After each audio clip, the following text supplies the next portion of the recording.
जय माता दी दोस्तों, कैसे हैं आप सभी। उम्मीद करते हैं आप सभी अच्छे होंगे, खुश होंगे। Life happiness Alka blog channel में स्वागत है आप सभी का। न्यू फ्रेंड्स, हमारे चैनल को सब्सक्राइब करके ऑल बटन प्रेस कर लीजिए ताकि मेरे हर एक वीडियो का आप आनंद ले सके। आज की कहानी बुजुर्ग महिला की है। मैं आश्रम नहीं जाना चाहती। मेरे पति के देहांत के बाद मैं अपने इकलौते बेटे के यहाँ रहती थी। मेरी बहू का एक अलग ही रूप देखने मिला मुझे, साथ ही मेरे बेटे का भी। दोनों के मन में क्या है मैं अच्छे से जानती हूँ। वो चाहते हैं कि मैं वृद्धा आश्रम चली जाऊं। उनके जाने के बाद मुझे यह सब देखना और सुनना पड़ेगा, इसका मुझे अंदाजा भी नहीं था। पर मैं मन मारकर अपने बेटे और बहू की बातें सुनकर भी यहाँ रहती हूँ, क्योंकि मुझे मेरे पोते और पोती दिखाई देते हैं। उनकी झलक पाकर मुझे सुकून मिलता है। मेरी बहू को कोई दिक्कत ना हो, इसलिए मैं घर के बाहर ही रहती हूँ। मेरे बेटे ने थोड़ी मेहरबानी की है तो ऊपर टीन की चादर लगवा दी है। समय समय पर थोड़ा राशन दे देता है तो मैं अपना बनाकर खा लेती हूँ। मैंने अपने बेटे को कह दिया है मेरी वजह से उन दोनों को कोई दिक्कत का कोई प्रॉब्लम नहीं होगी। मुझे यहाँ रहने दे, इसी घर में मुझे मर जाने दे। मैं बस यही चाहती हूँ। मैं अपने आप को खुशकिस्मत समझती हूँ कि मेरे बेटे और बहू कम से कम मुझे मेरे लिए इतना तो कर रहे हैं ना। मेरा बेटा सुबह 9 बजे नौकरी जाता है और बच्चे भी उसी समय स्कूल जाते हैं। फिर शाम को 6 बजे घर आते हैं और बच्चे 3 बजे। उन्हें आते जाते निकलते देखकर मुझे बहुत सुकून मिलता है। मेरे पति के दोस्त थे, उनकी पत्नी का भी स्वर्गवास हो गया है। उस समय पर वो हमारे घर पर आया करते थे। उनसे हमारे अच्छे रिश्ते थे। उनका घर हमारे घर से थोड़ी दूरी पर था। पैरों में समस्या हो गई थी, ठीक से चल नहीं पाते थे वो। बड़े दिनों बाद मेरे यहाँ आए, मुझे उन्हें देखकर अच्छा लगा। उनका हाल भी मेरी तरह ही था। बच्चे अब उनसे भी परेशान थे, आकर मेरे पास अपना दुखड़ा रोते थे और उन दिनों को याद करते थे। बुढ़ापा हम जैसों को बहुत रुलाता है। उनकी पत्नी का स्वर्गवास हो गया था और उन्हें चलने में समस्या थी, इसलिए वो तो अपना खाना भी नहीं बना पाते थे। मेरे पास आए तो मैं समझ गई थी इनकी मुसीबत मैं अच्छे से जानती थी।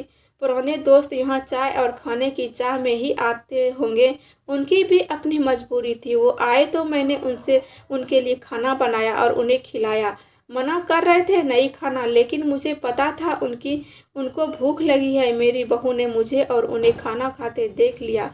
वो कुछ भी ना बोली। ऐसे ही वो यहाँ 2-3 बार आए। जब भी वो आते हैं मैं उन्हें खाना खिलाती।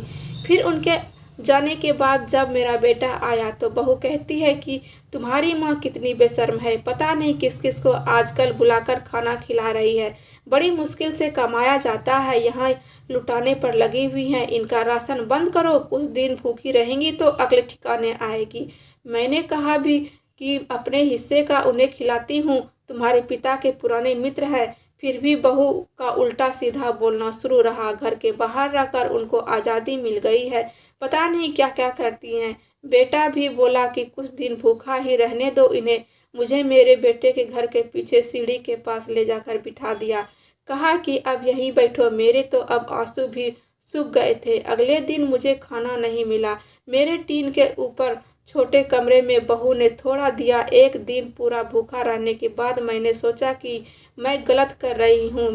मुझे अपने बेटे के यहाँ नहीं रहना चाहिए और शायद गलती भी मेरी ही थी। मेरी ही परवरिश में ज़रूर कुछ कमी रही होगी, तभी तो ये परिणाम है। ये सब सोचकर मुझे वृद्धा आश्रम छोड़ आकर अब मैं तुम दोनों को ज़्यादा परेशान नहीं करना चाहती। बहू ने कहा कि एक दिन भूखी रही तो अगले ठिकाने आ गई ना।